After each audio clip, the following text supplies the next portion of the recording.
Focus on being the best version of yourself.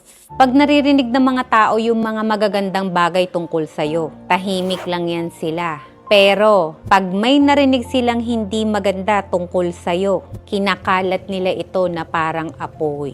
Kung wala silang naririnig na balita tungkol sa'yo, gagawa sila ng kwento. Tandaan mo, hindi mo kontrolado ang sasabihin sa'yo ng ibang tao. Kung paano ka nila titingnan, mag-focus ka lang sa pagiging pinakamahusay na bersyon ng sarili mo. Hayaan mo lang na actions mo ang magsasalita para sa'yo. Dadating ang time na ang iyong karakter at integridad ang mangingibabaw. At yung mga taong naniniwala sa'yo, kikilalanin at papahalagahan ka kung sino ka talaga. Sabihin mo to sa sarili mo ngayon, today, I will be the best version of me. Thank you for watching. Sana saktan niyo rin ako.